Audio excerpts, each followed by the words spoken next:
Alors salut à toi et bienvenue dans cette vidéo. Aujourd'hui je vais te partager 3 techniques si tu souhaites parler en public ou t'améliorer dans la prise de parole en public.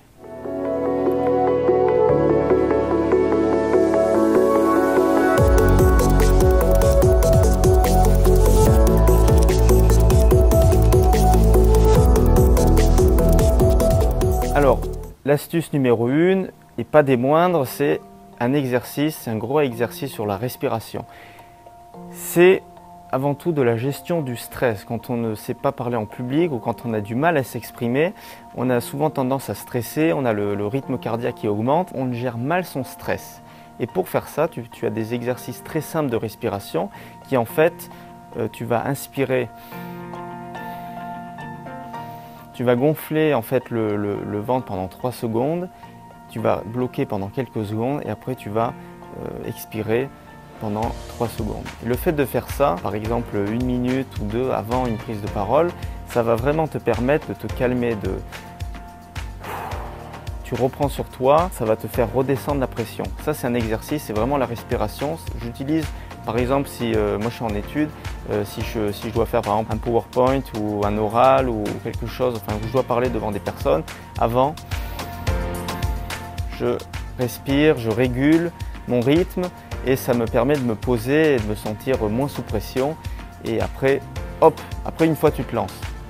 La deuxième technique, alors ça c'est plus par exemple si tu fais un PowerPoint, si par exemple tu fais une prise de parole et que tu as un support visuel derrière toi à projeter, je te conseille de ne pas mettre trop de texte. Parce que si tu mets trop de texte, par exemple, tu vas lire constamment ton diapo et ça ne va pas t'aider parce que tu vas avoir les yeux rivés sur l'écran et au final les gens vont pas se connecter à toi, vont pas se connecter à tes idées, tu comprends? Il faut vraiment que tu mettes le minimum d'informations sur ta diapositive qui est derrière toi, tu mets le minimum d'informations, tu mets vraiment le titre et vraiment les sous-titres, mais c'est tout, de façon à ce que ça vienne de toi, que tu lises pas la slide qui est derrière toi, mais que ça vienne de toi et tu vas commencer vraiment à t'exprimer ce que tu ressens et ce que tu as au fond du corps. Je te conseille, si par exemple, si tu dois faire un oral, de vraiment parler d'un sujet le plus souvent qui te passionne ou de choisir des sujets qui te font vibrer, que tu maîtrises plus ou moins, mais pas des sujets. Alors c'est vrai que des fois on peut te donner des sujets où tu ne maîtrises pas forcément le sujet en question, mais si par exemple tu dois présenter quelque chose où tu as un sujet libre ou ta carte blanche, je te conseille de choisir vraiment un sujet que tu connais, que tu maîtrises et de mettre le minimum d'informations sur ta diapositive, sur ta slide qui est derrière toi, de façon à ce que ce que tu vas dire, ça va venir de toi et tu vas prendre en confiance.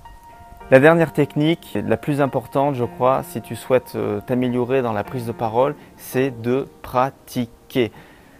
Je peux te donner autant de conseils, autant de techniques que tu veux dans cette vidéo. Si tu ne pratiques pas, tu seras toujours pareil et tu ne seras jamais en évolution.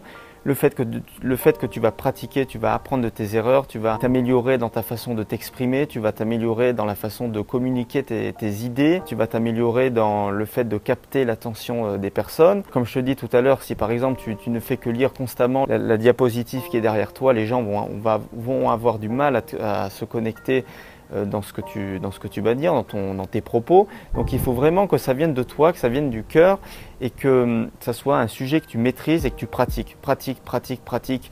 Prise de parole en public, tu peux en faire partout, ne serait-ce que... Alors, parole en public, on a tendance à croire que c'est devant un auditoire, que c'est devant une audience, que tu vas parler devant une classe. C'est faux, c'est pas que ça la prise de parole en public, ça peut être aussi de parler en public, donc ça peut être parler dans la rue, parler à des inconnus, c'est ça aussi la prise de parole en public. En fait, t'entraîner, affronter tes peurs, t'entraîner, aller voir des inconnus. C'est vrai que ça demande parfois de se donner un petit coup de pied aux fesses, mais tu vas comme ça affronter tes peurs, tu vas aller parler à des gens que tu ne connais pas, tu vas par exemple faire un petit discours, si par exemple c'est ton anniversaire, tu vas t'exprimer.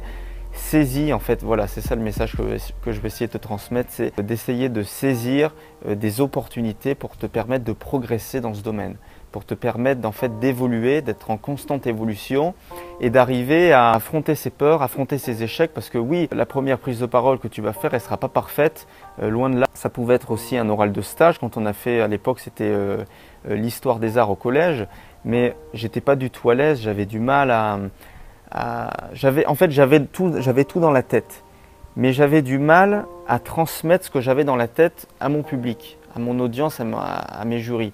C'est-à-dire que tu vas avoir du mal au début, c'est normal, à communiquer tes idées. Et le fait de pratiquer régulièrement, ça justement, ça peut te permettre de t'améliorer et d'arriver à communiquer plus facilement ton idée, tes valeurs aussi, si par exemple tu fais un truc sur tes valeurs. Mais vraiment, voilà, concentre-toi sur ça, essaye de pratiquer au maximum de façon à ce que tu puisses être en constante évolution et progresser dans le domaine.